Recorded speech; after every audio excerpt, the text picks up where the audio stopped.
Bienvenue sur Leadershift, le podcast qui fait bouger votre leadership.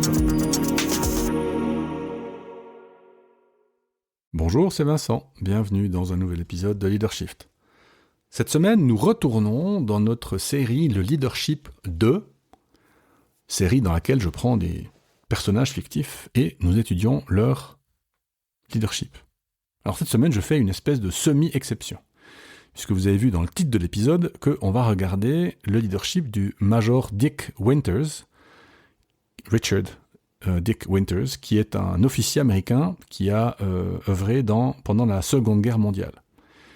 Il a existé, le Major Richard Winters, mais son portrait et celle de ses troupes a été fait dans une série qui s'appelle Band of Brothers, qui est apparue sur HBO il y a peut-être, je sais pas, une dizaine d'années, peut-être 15 même.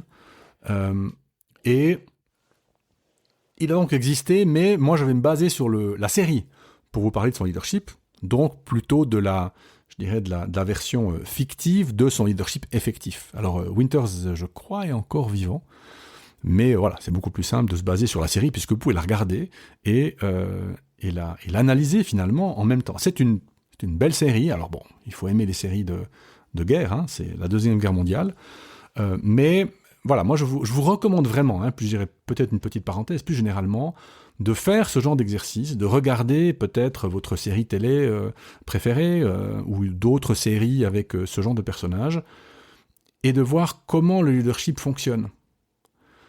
Moi par exemple, j'avais beaucoup apprécié regarder Narcos, la série qui explique comment le cartel de Medellín était entré en force en Colombie, avec Pablo Escobar, mais c'est aussi de leadership. Comment il a fait pour construire une organisation qui lui était aussi fidèle et aussi loyale? Et donc, ça peut nous donner des idées. Revenons à Dick Winters. Et donc, il y a un adjectif, vraisemblablement, qui, je pense, le symbolise bien, et que vous verrez va être critique pour son leadership, c'est l'adjectif d'exemplaire.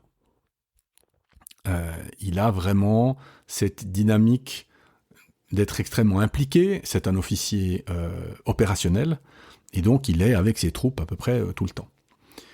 Alors pour regarder, je vous mets un lien sur sa page Wikipédia. Alors, premier chapitre dans ces épisodes, vous savez, c'est toujours un peu la même structure.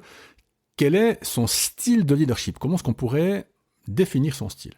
3 adjectifs, exemplaire on l'a dit, éthique. Alors tactique, évidemment, c'est un militaire. Leadership par l'exemple.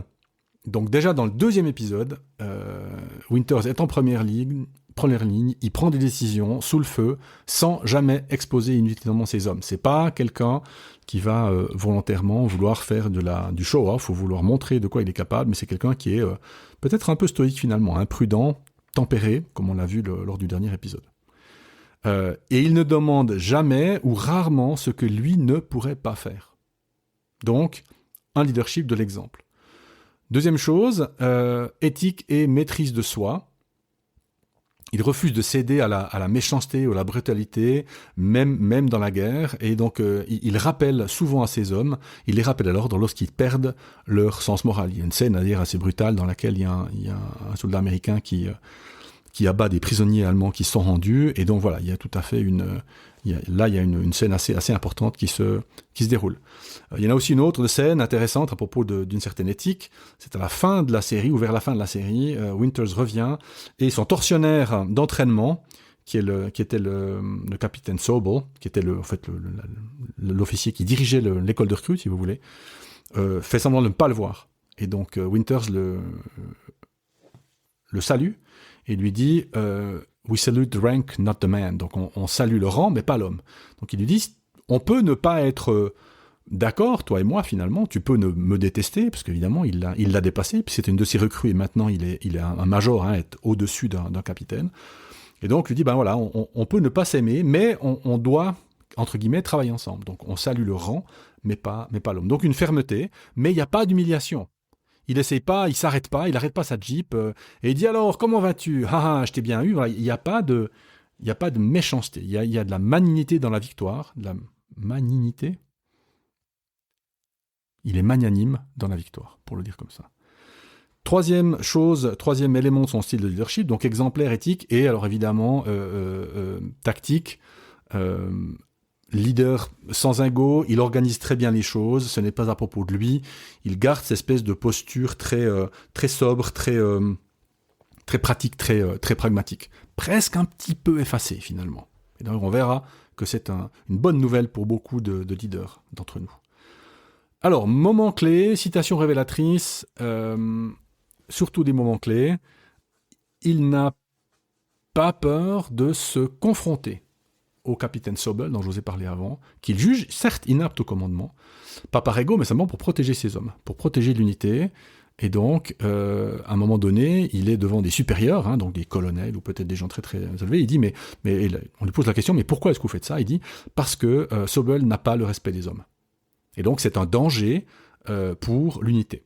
Et donc là, de nouveau, on pourrait imaginer quelqu'un qui par appétit du pouvoir, par soif de pouvoir, voudrait descendre Sobel, mais c'est pas pour ça qu'il le fait. Il le fait pas pour gagner en prestige personnel, il le fait pour ses hommes. Et je pense que c'est une excellente boussole pour savoir quand est-ce qu'on fait de la politique pour soi ou quand on fait de la politique pour les autres. Ça, c'est l'épisode 6.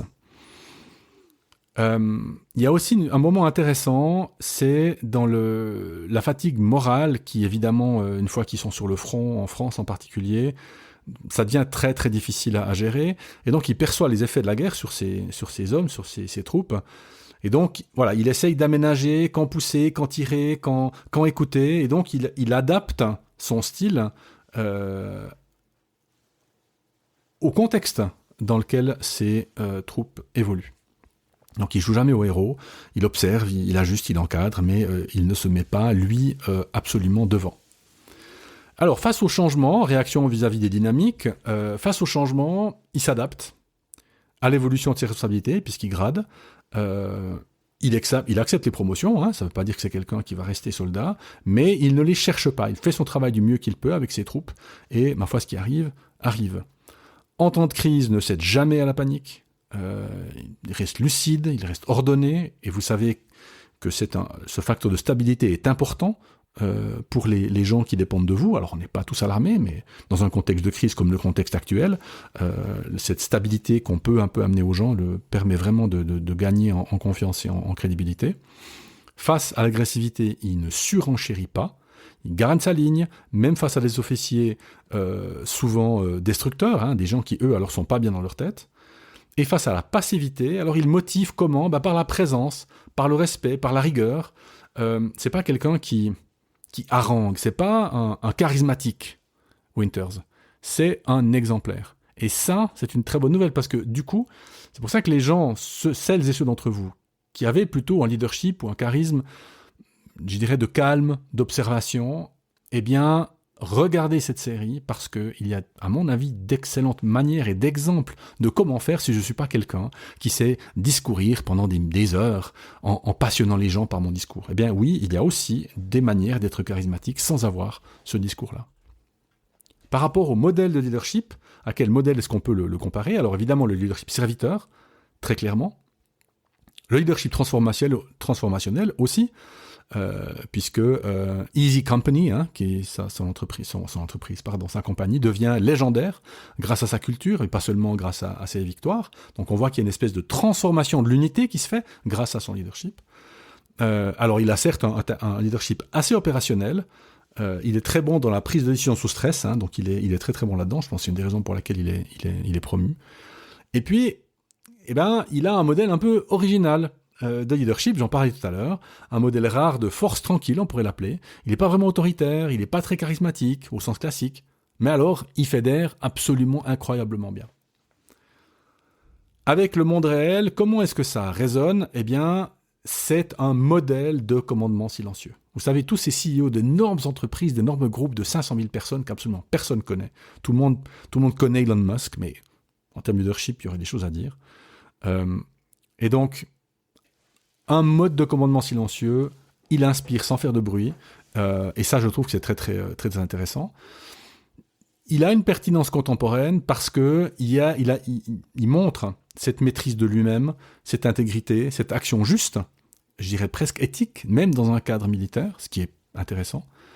Et puis pour les organisations, certaines leçons, clarté dans la mission, calme dans la tempête, justice dans les décisions, tenir debout quand tout bouge autour de nous. Donc voilà, vraiment un modèle intéressant qui résonne très très bien avec le monde actuel.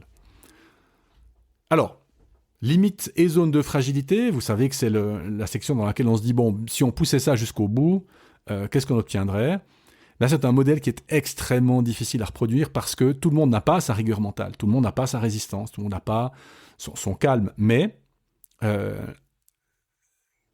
avec une bonne régulation émotionnelle, avec une bonne gestion de stress, alors on peut arriver à un leadership de ce style-là, même si effectivement son modèle peut paraître un tout petit peu inaccessible aux personnes qui peuvent douter ou qui fléchissent dans le doute ou sous pression.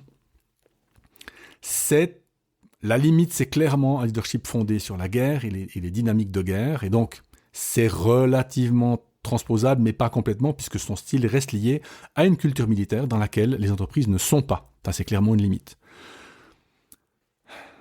Il garde tout en lui.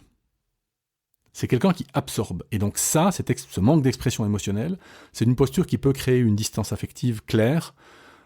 Et donc, c'est un lien qui est basé sur l'exemple, pas sur la proximité ou le partage personnel. Et ça, c'est clairement une limite aussi, surtout dans nos cultures actuelles. Et puis alors, on en parlait avant, dans l'épisode précédent, Winters semble porter un peu seul le fardeau du commandement. Il n'y a pas vraiment d'espace de vulnérabilité, il ne monte pas vraiment quand il doute. Et donc, ce modèle un peu héroïque peut mener à un isolement intérieur très fort et donc à un écroulement d'un ou d'une dirigeante.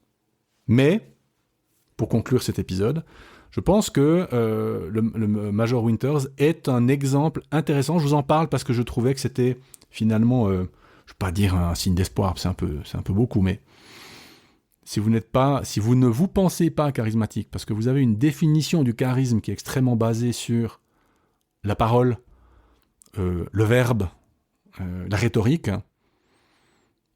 voilà, regardez comment il fait, inspirez-en vous, ouais, enfin, un des deux, et vous trouverez certainement des pistes pour développer votre leadership.